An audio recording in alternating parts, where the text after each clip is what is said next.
Hello, my name is Aasima, and I have a sister named Aisha. Hello, my name is Aisha, and I have a sister named Aasima. Why are you not excited about that? Are you not excited about me being your sister? Really?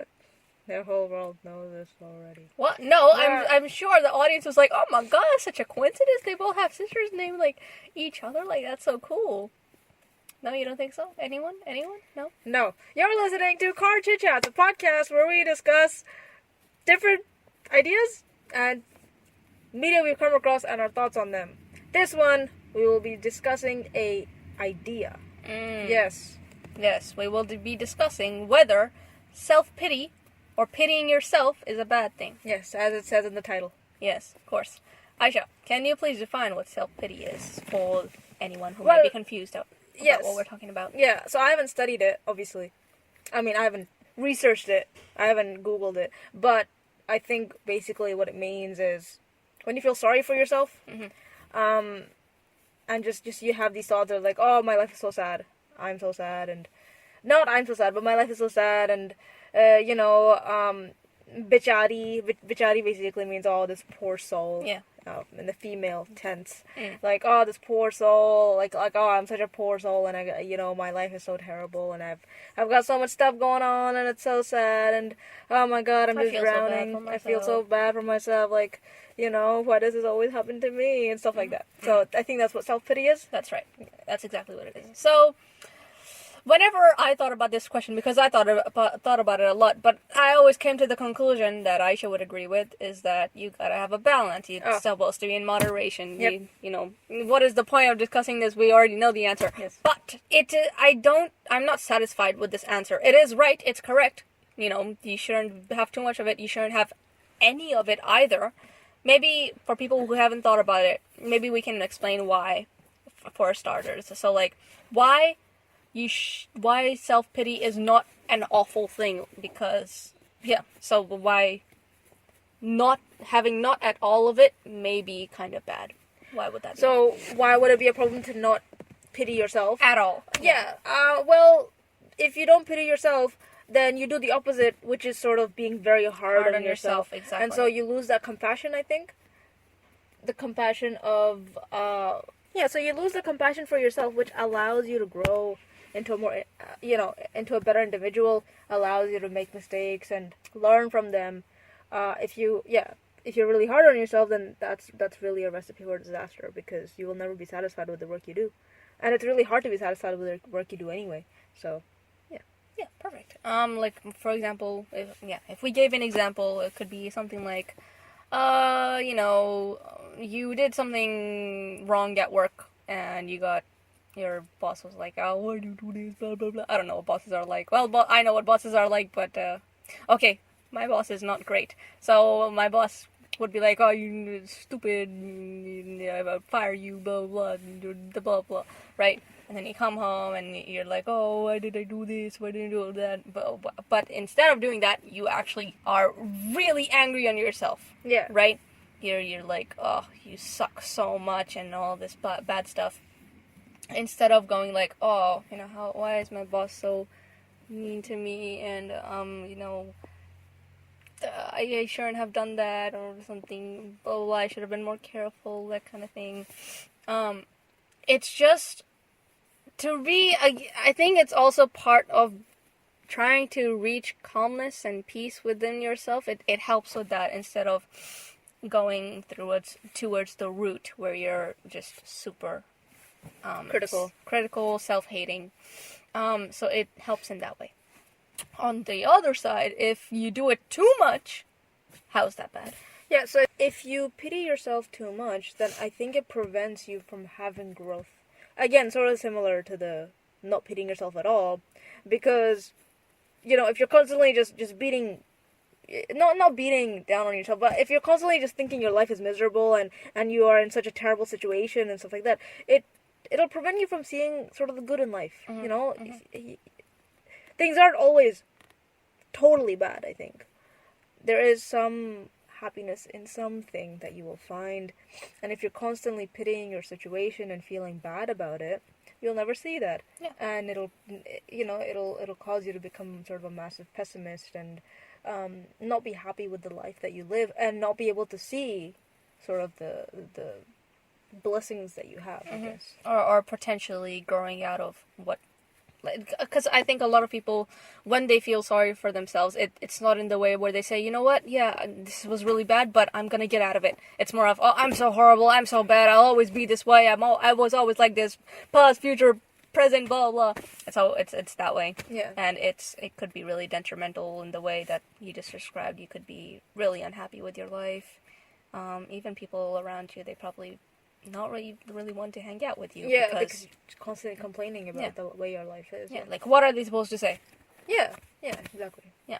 So, the reason why I'm not completely satisfied with this is because when sometimes I am self-pitying, and I am sometimes even critical about myself, about self-pitying at the time. So, for example, this could be a thought I'd be going through at night or something. Oh, why is my why aren't I studying well or something, or blah blah blah. I'm so bad. I feel so sorry for myself for not being able to study because all this other stuff is happening in my life. And then another part of me comes in and is like, what? Do you have any idea how much, like, people and some kid in Pakistan or something is struggling, and they don't even have a place to sit and a quiet place to study, and you're complaining about all that stuff. So there's not always, but quite a lot of the time, there's this person who comes in and kind of fights with me. Yeah. And I wouldn't say it's a bad thing, because this person is also coming from the point of view that, things are good. Yeah. Do you ever feel that way? Yeah, I'd say so. I feel sorry for myself sometimes, and then another part of me says, oh, well, you really shouldn't be, because you've got all these great things around you. Like, there's nothing to be sad about. There's nothing to feel miserable about. So that happens quite a lot. There's like it's like a weighing scale. It goes up and down. Yeah. Yeah. But do you think that's a good thing, though? Because the conclusions, well, I think it is, because the conclusions sometimes that I come up with is that I just get up and study, right?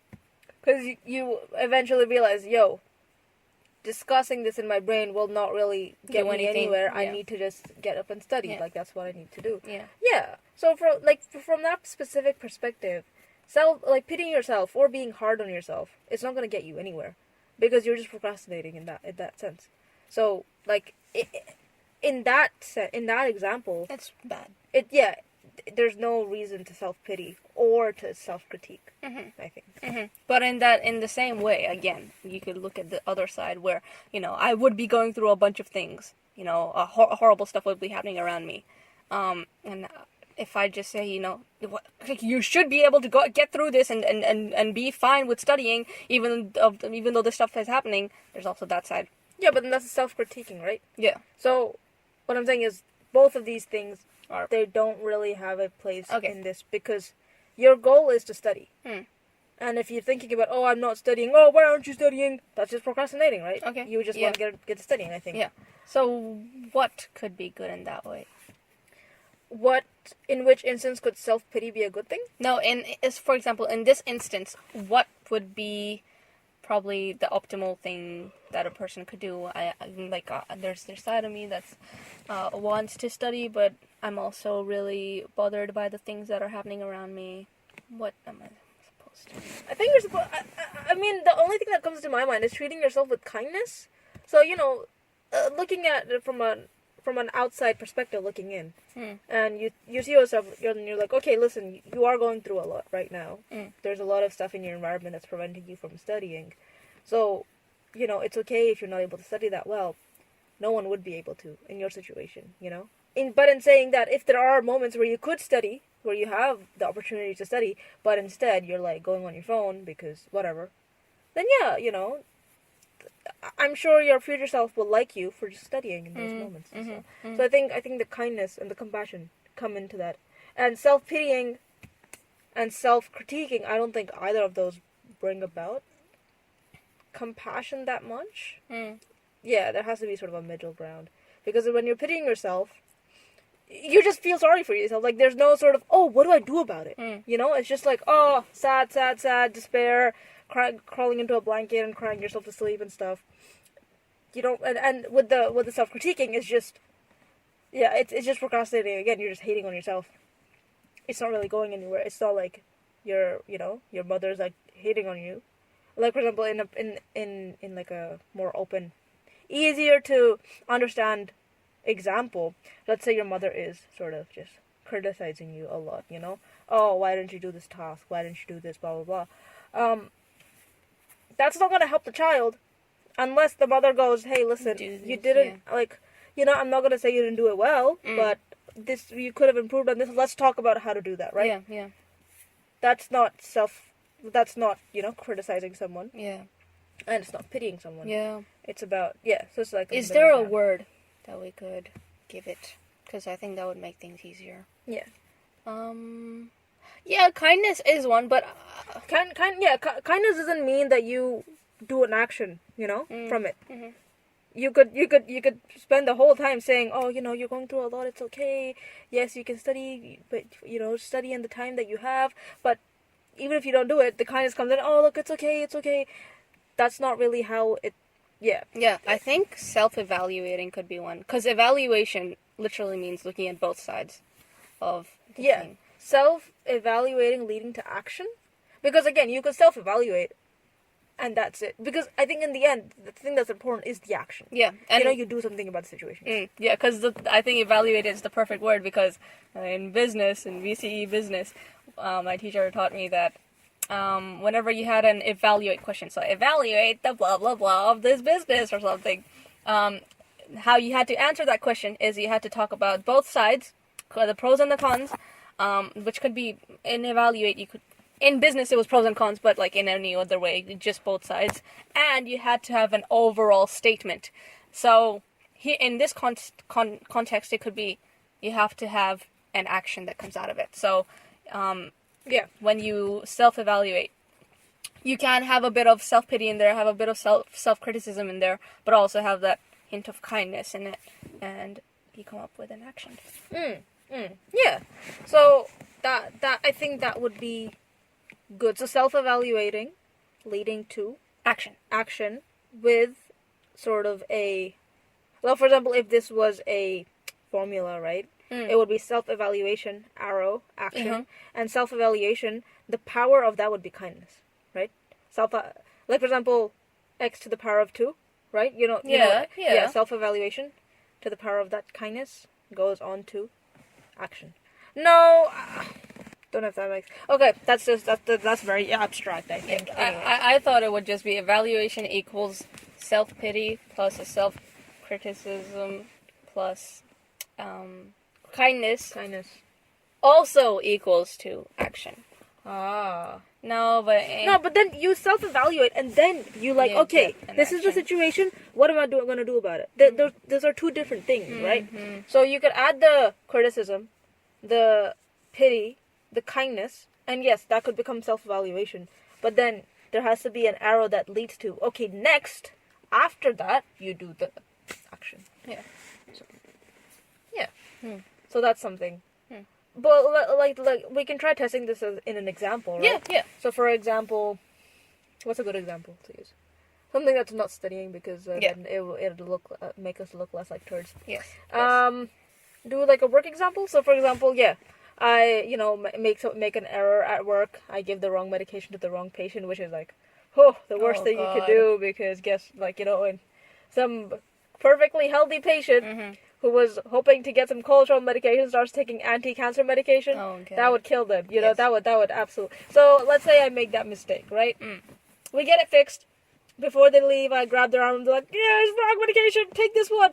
And then they leave. Okay, so it's fine. But I make this major mistake, and I get a bit reprimanded by my boss. He's like, oh, why'd you do that? Like, don't you pay attention? Bosses don't really do that. Like, they're generally very kind about this stuff. But yeah, I mean, there can be. Yes. I think everyone will at least experience one boss that wasn't a great. That wasn't the best, the greatest teacher. Yeah, because he was just criticizing, not evaluating you, right? Yeah. Okay. Or she. Sorry. Yes. So or they. Or they. So let's say they are quite upset with you, like, oh, how could you have done this? Like or don't you pay attention? Like, you've been working with her for 2 years and you made this mistake, blah blah blah. You come home. How would you self-evaluate? So that will lead to action to prevent yourself from feeling, like really depressed, really angry. Yeah. Well, okay. First of all, with self-pitying, I think that's where you would start off with. Okay. Because you would say, oh, I've made this mistake. Oh, I'm so... I feel so sorry for myself. Because I know I do good work, but just this once it happened, I feel so sorry for the patient. What if something bad happened? Then the criticizing part comes in, right? How could you have done this? Yeah, like the person could have died or something. It was horrible, and your boss was so angry, and you made the environment so bad, and all that stuff. And the kindness comes in. You say, people make mistakes, and this isn't like something that I did on purpose. It's not something that happens all the time. So what will I do in the future? I'll be more careful. Just double check everything. Double check everything. Yeah. So that's a good way to go about it. Self-pity, some pity, some criticism, but ultimately a lot of kindness. Mm-hmm.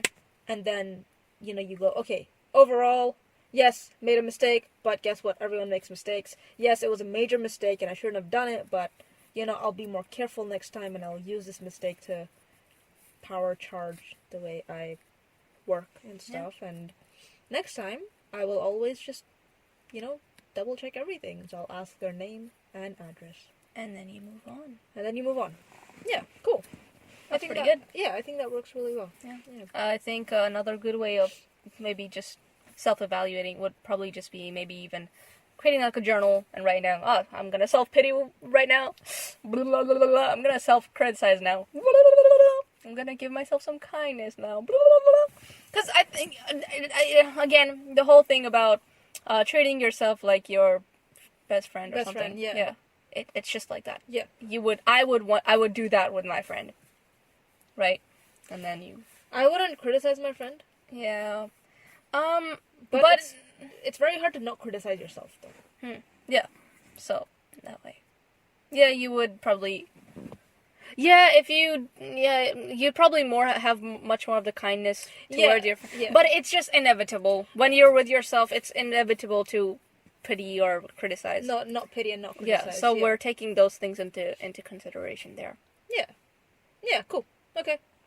So, yeah. Anything else about that? I'm pretty satisfied with that. Yeah? Okay. I'll use that now. Yes, good. Do you journal, or, like, I do sometimes. Because you do video journals, right? I sometimes do recording journals, sometimes do video journals on Snapchat by myself and save them on my phone and look back at them later and like, oh wow, so cool. They're really fun. You should try them. Okay. Yeah. Cool. I will do that at some point. Yeah. The only thing with me is if I'm ever talking to the camera, I always pause. Yeah, so what? I don't have that rambling sort of. I do when I'm talking to myself, but when I'm talking to a camera, so I'm just worried about like the sort of 5-second pauses where I'm not saying anything. Especially when I record stuff, if I'm ever recording myself, I'm just like, oh my god, all this time's going by, I'm not saying anything, how boring. Yeah, I don't know why I think this way. But it's only gonna be for yourself. Yes, that's true. And I do it like with my phone in my hand. Oh, okay. Yeah. But yeah, sometimes when I feel like journaling, I do it, and I always have like a heading. Oh, okay. So. Oh, okay. So it's easier to identify, maybe. Yeah, and it's easier for me to get to a conclusion as well about what I wanted. Yeah. Makes sense. Okay. Like there's sometimes like if you go through my journal, sometimes there would be like a title would say, oh, I suck so much, because I know that right now I just want to talk about how much I suck, and so I just that's nice bullet points about how much I suck. Yep. And yeah, even though it sounds stupid, it helps. So. Yeah, nice. And then in the end, you sort of go, oh, I actually did suck at all. Yeah, because I think that I have so many things to say, and I start saying stuff. I'm like, that's only 5 things. Yeah, like I thought there were more. I'm actually good. So nice. So it's not an exhaustive list, as people like to say. The word exhaustive. Yeah. Okay. Nice. Go. What next? Well, is there anything you'd like to share from the Leafish? Yes. This is something, that I've been thinking about for the past last night. Yeah, I started thinking about it yesterday a lot. I think I will think about it today as well and try to come to a conclusion. But basically, and I was talking to you about this yesterday, this whole sort of, we live in a world where romantic love is the most saturated and propagated Topic field in the world. experience that is being fed to you, okay? Everything you do, pretty much. All the ads, anything, sort of ties back to this. You see all these sort of toothpaste ads, and it's always got, like, this guy meets a girl, and then his breath is so great that it flows around her, and then she's like, oh my god! Yeah, perfume ads. Perfume, holy crap, Hugs perfume and ads. kisses the whole time. Everything. It just perpetuates this sense of the romance is the thing you need to get to. And I was just thinking about, when did this whole start? When did this thing start, right? Obviously, because if you come from a religious background, or like you come from a religious background which is part of the Abrahamic religions, so like Christianity, Judaism, and Islam, I don't think. I think that's the ones we know. That's the one we. That's the ones we know. So we believe that Adam and Eve were the first people that came onto this earth, right? Can you talk about whether they loved each other? Because apparently, Eve. So Adam was made first, and then Eve was made from Adam, right? Huh? Yeah. Made from? Yeah. Or for? No. If you were made for, that would be a problem. I think it was made from, because he wanted to.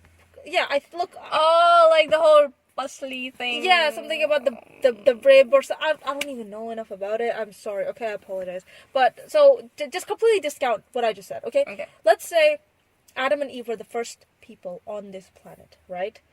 And did they have sort of the butterflies or the romantic? I don't think they did. They probably didn't.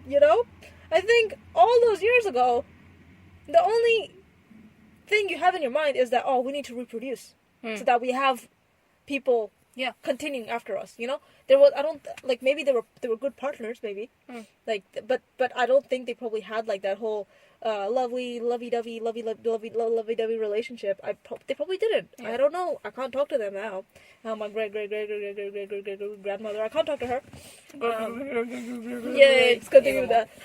So I can't talk to her, but I don't think back in the day you used to have that sort of, I'm in love with the goal.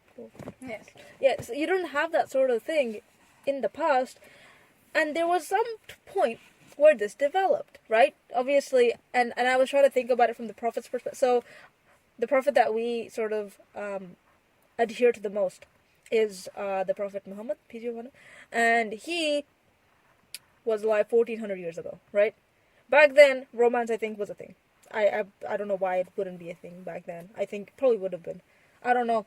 Like I said, I don't know enough about this. But there must have been a time in history where romance was not a very big thing. And so, I've been thinking about what sort of relationships did people have back then, Because people most likely, when a man and a woman got together, and it was generally obviously a man and a woman back then because, there was no such, I don't think there was any sort of acceptance for, again, I don't know anything about this. There wasn't much, but we know if there's, because people say there's more acceptance now, which means that there wasn't that much. So I'm just gonna, a man and a woman. The reason they got together was, I think, to have children, to continue their race. That was the main reason for it. Mm-hmm. I don't think there was this, I have to find that one person who I will be forever with, and they will understand me, and I will be, and they'll be my partner and everything. I don't think it was like that in the past. And so what was it like? What was the relationship between a man and a woman, apart from the fact that they need to make children, right? Mm-hmm. Did they tell each other their deep sorrows and insecurities and desires? Did they, I don't know what they did. How did they manage their household? What sort of interactions did they have with their families? This is really interesting stuff, because that's what relationships should be about, maybe. We think so much about, like, for example, if I, like, the thing that I think about the most before I go to sleep is when I get married in the future. Or, like, when I have a fiancé or something like that. That's the thing I think about the most. And how I'll feel being with them, and how nice it'll be and sometimes I will sort of feel this pang of sadness because I don't have that. But that's not what the end goal in life is. It shouldn't be about that. It's a very small part of your life. But people, because of the generation because of the times that we live in, it's the most celebrated thing. It's the biggest. Yeah, okay, fine, but it shouldn't, like, I don't like the fact that it's like that, because I should be completely happy and content with being by myself right now. I should be, thinking about my career, whatever it is I want to think about. I should be thinking about the now, not the future when I have someone, and how great that'll be. It's not about you are in sort of a transitioning phase and then you get married and then your life begins. It's not like that. Your life is right now. It's continuous. Your life begins when you come out of the womb, right? Yeah. It's an experience. It'll continue on forever. Your life does not begin when you get married, or when you sort of get a boyfriend or whatever. So, or a girlfriend, whatever. So, yeah, this is something that I've been thinking a lot about, because if we knew more of how a man and woman used to live together in the past, maybe we could talk more about that, and it would allow people to realize that, this is, like, relationships are not the final thing. Relationships are huge, right? But romantic relationships are not the final thing. There's so much more to life than that, and we should really focus on that. And then we were talking yesterday about how young love is really celebrated, right? But young love is terrible. It like, sucks. like it's so terrible. Like, it's just an oversaturation of emotions. What should really be celebrated is, like, people that are still together when they're 40 years old, or when they've been together for 25 years, because they had that patience to be with that person. That's what should be celebrated. That's what we should be aspiring to. Obviously, we shouldn't be aspiring to a relationship where the man and woman are still together, but that's because the woman can't leave or the man can't leave because they feel, like, emotionally, I don't know, caged or whatever. No, not that. Like good, healthy relationships is what should be celebrated. Not the young love stuff where you hook up with someone and you're like, oh, the Gucci would look better if it was off of you. Like, Yeah. like, what the heck? That's not what should be. I mean, yeah, fine, it's great. Right? Yeah, cool. It's a human experience to obviously, I don't know, get laid or be with someone in that way, but it shouldn't be celebrated the way it is. I feel. I mean, fine, okay, it should be celebrated. Human connection, the human experience should be celebrated, but there is a fundamental experience that we are not celebrating or seeing, which is more important than this young love stuff. Right? Yeah. So that's something, yeah. And I was just wondering if that's something that a lot of people go through. Before you go to sleep, do you think about the boyfriend you'll have in the future? The incredible relationship you'll have, and the lovey-dovey feelings you'll have in the future. Do you think about that? What do you think about? Like, what do you think about when you go? Yeah, I mean, it's not always like that, but yeah, a lot of the times it is about that stuff. And it again, I think it is because of the stupid movies we watch, it because of all the songs we listen to. Because sometimes I like to listen to music before going to sleep, and I like to listen to nice music. And usually, the nice music, or not usually, probably almost all the time, the nice music is about young love. Yeah. So what are you supposed to think about when? And that's also like a standard thing that's become a thing now, where you just think about the person or being in a relationship before you go to sleep. And stuff like that, so it's really upsetting. But I think yesterday, I don't think you said that today, but I think yesterday you said that there probably was a time where romance wasn't a thing, right? Do you still stick with that? I do think so, because I think in the past things were a lot more traditional, right? So you wouldn't find someone and get married to them. You get married to someone based on their socioeconomic status, based on their family, based on how rich they are, what they can provide, and whether it will be a good tie between two families. That's what it was about. But don't you think it's good that it's more about whether you're compatible with the person now? Yeah. But then I think when it comes to being compatible with a person, they mostly think of now, maybe. Pardon? They mostly just think of now. Yeah, they also need to think about the the lifestyle that like, for example, if you, I don't know, like, for example, if I meet someone who is very, very affluent, right? Like their father owns like a bunch of major companies. Like they're very rich, very, very rich, right? And we fall in love and we're like, yeah, look, we'll get married because all what matters in the end is that we love each other and we feel compatible. I don't think that that'll end really well. I mean, I feel like it's not like it'll go down in flames, but I don't think it would be the best sort of situation because my family is not very rich. You know, anytime we meet we meet my in-laws and stuff, we go to their parties. They hold them in like these lavish banquets, and we can never do the same thing. So there's like this that sort of, you know, shift. Like there is a bit of an issue in that, I would say. So yeah, I think it is important to think about not just how you feel about each other, but whether you're like, you know, you guys match in terms of the careers you're gonna have, whether your families will match with each other, whether the morals you have. The morals you have, all these sort of things matter. It's not just about, oh, yeah, I get electricity in my hands when I touch them. It's not about that. Yeah. It's not really like, and maybe in the past people would do that better. Yeah. You know? Yeah, probably. So that's something. But I'm not saying that obviously it's terrible that we are now looking, you know, finding love and stuff like that. I think it's really nice. Like that's obviously, like I said, a human experience and stuff. But it shouldn't be the only thing we celebrate. We should be celebrating couples that have been married for 25 years, 30 years, 40 years, and they are happy together, and they have, you know, they've helped nourish their children, and not even that. Also talking about how sometimes it doesn't work out in marriages, for whatever reasons, but the people, they are on good terms with each other even after the divorce and stuff like that.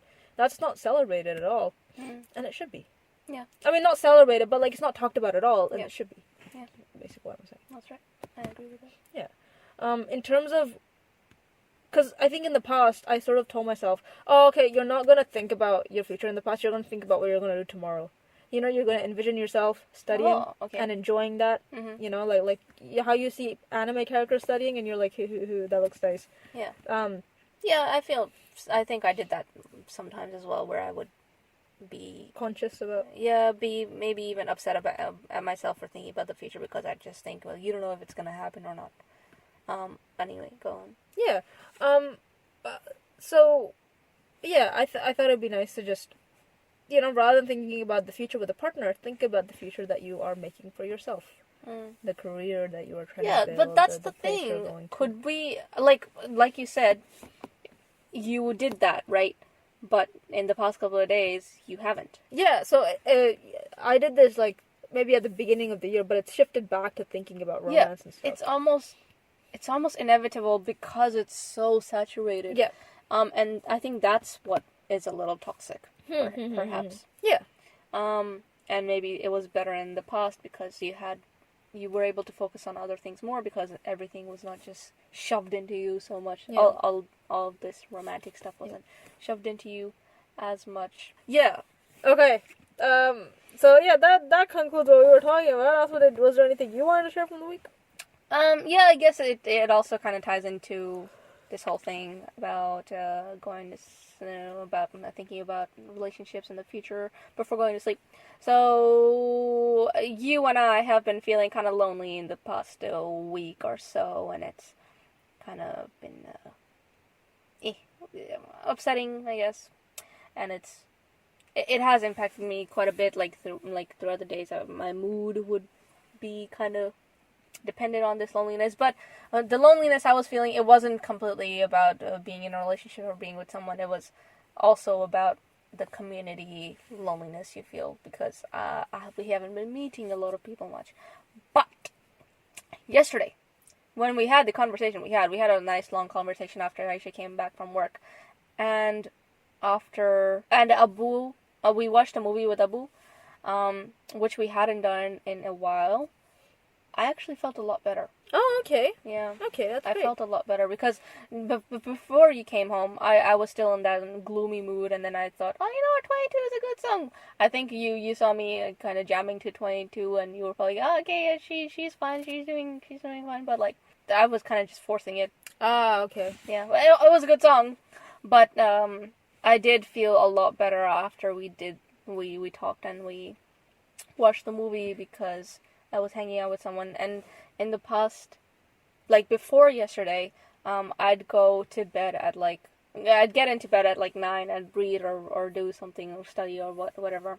I'd get into bed at 9, and from 9 to like maybe 8 the next day, I'd just be in bed, and so I had more time to think about all this stuff and how alone I am, blah blah, nobody here, blah blah. But since we stayed in the living room or something until like 12:30, which is around the time I go to sleep, or 11:30, 12:30, I didn't have that little thing that I had for the past week or so where I would just think about the stuff. So that helped me. But do you think it helped you or no? When you went upstairs, did you still think about all that stuff? Oh yeah, no, I didn't. I didn't feel that sense of loneliness. After I came back upstairs to sleep. Yeah, but then the sense of loneliness sort of went away a couple days ago as well. Oh, because I was telling about this yesterday. yes. Well, yesterday, the day before. Because, you know how I was like, oh, you know, we played the game with the cousins, so that was nice. I went to work and met a lot of people. I was attending workshops and had, you know, was able to talk to people. So that really helped as well. But yeah, the movie was nice because there was a sense of, you know, connection. We were looking at something together. We're looking straight together. Yeah. And so, yeah. It was good. Today, when I woke up in the morning and I was changing and I saw myself in the mirror, I was so satisfied with how I looked. Oh, nice. That's great. Yeah, That's I was really like, great. wow, she's so hot! Or something like that. Wow, Yeah. that's great. Do you ever do that? Yes, of course. Yes, of course. Of course. Yes. Yes, it felt really nice.